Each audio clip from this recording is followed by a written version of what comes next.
নমস্কাৰ, মই অসহ্য শইকীয়া স্বাগতম জনাইছো এনিটাইম 24 লৈ। আপুনি বিয়া পতাৰ পৰিকল্পনা কৰিছে নেকি? যদি কৰিছে তেন্তে এই প্ৰতিবেদন আপুনি শেষলৈকে চাওক। আজি এখন বিয়াৰ কথা কম আপোনালোকক, আৰু এই কাহিনী শুনি আপুনি হয়তো হাঁহিব নাইবা আপুনি আচৰিত হ'ব। এজন যুৱকৰ বিবাহৰ দিন ধাৰ্য কৰা হৈছিল। যুৱকজনে বিয়া পাতিব, বিবাহৰ দিন ধাৰ্য কৰা হৈছিল, আৰু সেই অনুপাতে বিবাহত অতিথি নিমন্ত্ৰণ কৰিছিল। বিয়াৰ যি নিমন্ত্ৰণী পত্ৰ, সেই নিমন্ত্ৰণী পত্ৰৰ জৰিয়তে অতিথিসকলক নিমন্ত্ৰণ কৰা হৈছিল। আৰু বিয়া যিগৰাকী ব্যক্তিৰ বিয়া আছিল, সেই ব্যক্তিগৰাকীৰ নাম আছিল ৰবি। আৰু ৰবিৰ একেবাৰে নলে গলে লগা বন্ধু আছিল চন্দ্ৰশেখৰ। আৰু ৰবিয়ে বৰযাত্ৰীৰ লগত যাবলৈ কাক কাক নিয়া হ'ব সেই তালিকাখন দিলে চন্দ্ৰশেখৰৰ হাতত। আৰু চন্দ্ৰশেখৰে সেই অনুপাতে তেওঁলোকৰ যিসমূহ বন্ধুবৰ্গ আছে সেই বন্ধুবৰ্গক নিমন্ত্ৰণ দিলে। চন্দ্ৰশেখৰে ৰবিৰ কথা মতে নিজৰ বন্ধুবৰ্গক নিমন্ত্ৰণ দিলে যে আমি ৰবিৰ সৈতে বৰযাত্ৰীৰ লগত যাম, কইনা আনিবলৈ আমি যাম। আৰু সেই ধৰণে চন্দ্ৰশেখৰে লগত যিসকল তেওঁলোকৰ বন্ধু আছে সেই বন্ধুসকলক নিমন্ত্ৰণ দিলে আৰু ক'লে যে 5 বজাত বৰযাত্ৰী ওলাই যাব, গতিকে তহঁতি আৰু আমি সকলো একেলগে 4:30 বজাত ৰবিহঁতৰ ঘৰ পামগে, আৰু তাৰ পৰা আমি একেলগে বৰযাত্ৰীৰ লগত কইনা আনিবলৈ আমি বৰযাত্ৰী হৈ ওলাই যাম।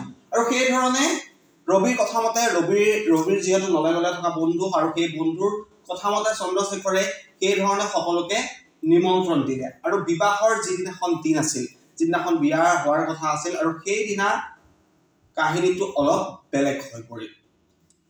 4:30 বজাত তেওঁলোক চন্দ্ৰশেখৰ আৰু লগত যিসকল বন্ধুবৰ্গ আছিলে সেই বন্ধুবৰ্গৰ সৈতে বিবাহস্থলী পালেগৈ, অৰ্থাৎ ৰবিৰ ঘৰ পালেগৈ। ৰবিৰ ঘৰলৈ সকলোৱে সাজি কাচি ওলাই গৈছিল। কোনোৱে যদি নতুন কাপোৰ কিনিছে, কোনোৱে নতুন জোতা কিনিছে, সকলোৱে খুব সুন্দৰকৈ সাজি কাচি দৰাৰ লগত যাবৰ বাবে ওলাই গ'ল। 5 বজাত যিহেতু যোৱাৰ কথা আছিলে বৰযাত্ৰী, আৰু 5 বজাৰ পূৰ্বে ঠিক 4:30 মান বজাতে তেওঁলোক গৈ ৰবিৰ ঘৰ পালেগৈ।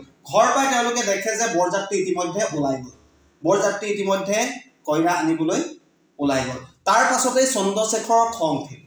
আৰু চন্দ্ৰশেখৰে বেয়া পালে, কাৰণ নিজ নলে গলে থকা বন্ধুৱে তেওঁলোকক এৰি থৈ গ'ল কইনা আনিবলৈ।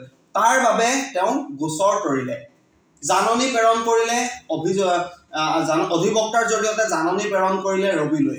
আৰু জাননীত যি কথা উল্লেখ কৰিছে সেই কথা আপুনি শুনিলে আপোনাৰ চকু কপালত উঠিব। জাননীত চন্দ্ৰশেখৰে যি অধিবক্তাৰ জৰিয়তে যিখন জাননী ৰবিলৈ প্ৰেৰণ কৰিছে, সেই জাননীত উল্লেখ আছে যে 3 দিনৰ ভিতৰত ৰবিয়ে মোক ক্ষমা খুজিব লাগিব, আৰু লগতে 50 লাখ টকা ক্ষতিপূৰণ দিব লাগিব। এই ঘটনা এতিয়া সৰ্বত্ৰ চৰ্চালৈ আহিছে।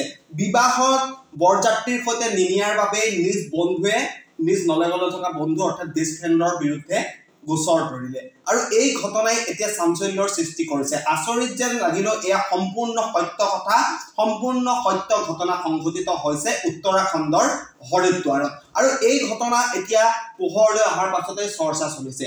নিজৰ বন্ধু, নিজৰ নলে গলে থকা বন্ধু, সৰুৰ পৰা একেলগে আছিল 2 বন্ধু, সকলো কথা তেওঁলোকে শ্বেয়াৰ কৰে ইজনে সিজনৰ সৈতে। আৰু সেই অনুপাতে ৰবিয়ে চন্দ্ৰশেখৰক বৰযাত্ৰীৰ সৈতে যিসকল লোক যাব সেইসকলৰ তালিকা প্ৰস্তুত কৰিবলৈ দিলে। সেই অনুপাতে চন্দ্ৰশেখৰে সকলোকে নিমন্ত্ৰণ দিলে। নিজৰ যিসমূহ বন্ধু আছে, বন্ধুবৰ্গ আছে, একেলগে শৈশৱৰ যিসকল বন্ধুবৰ্গ আছে সকলোকে নিমন্ত্ৰণ দিলে যে আমি সকলোৱে একেলগে ফূৰ্তি কৰিম, ৰবিৰ সৈতে আমি বৰযাত্ৰী হৈ যাম, কইনা আনিবলৈ আমি যাম।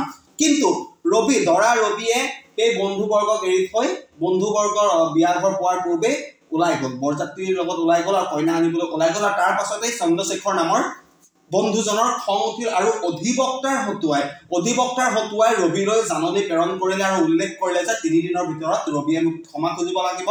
এনেকুৱা কৰিব বুলি ভবা নাছিলো, একেলগে ইমান দিন একেলগে আছো, আৰু আজি কইনা আনিবলৈ যোৱাৰ পূৰ্বে তাৰ মোলে মনত নপৰে সি মোক এৰি থৈ, আমাৰ বন্ধুসকলক এৰি থৈ গুচি গ'ল। আৰু সেয়ে 3 দিনৰ ভিতৰত ক্ষমা খুজিব লাগিব, আৰু 50 লাখ টকা ক্ষতিপূৰণ দিব লাগিব।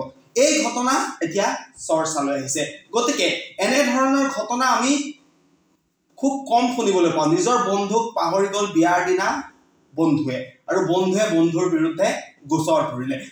গতিকে যদি আপুনি কেনেবাকে বিয়া পাতিম বুলি ভাবিছে তেন্তে ভুলতো আপুনি আপোনাৰ বন্ধুবৰ্গক এৰি থৈ নাযাব, নহলে আপুনিও হয়তো এনেধৰণৰ সমস্যাৰ সন্মুখীন হ'ব পাৰে যি ঘটনা ৰবিৰ সৈতে সংঘটিত হ'ল, চন্দ্ৰশেখৰৰ সৈতে সংঘটিত হ'ল। গতিকে আপুনি যদি বিয়া পাতিম বুলি ভাবিছে তেন্তে আপুনি আপোনাৰ সমনীয়াক পাৰিলে এমাহৰ আগৰ পৰা আপোনাৰ ঘৰত ৰাখক, আৰু এনেধৰণৰ বিপদৰ পৰা হাত সাৰি থাকক। ধন্যবাদ।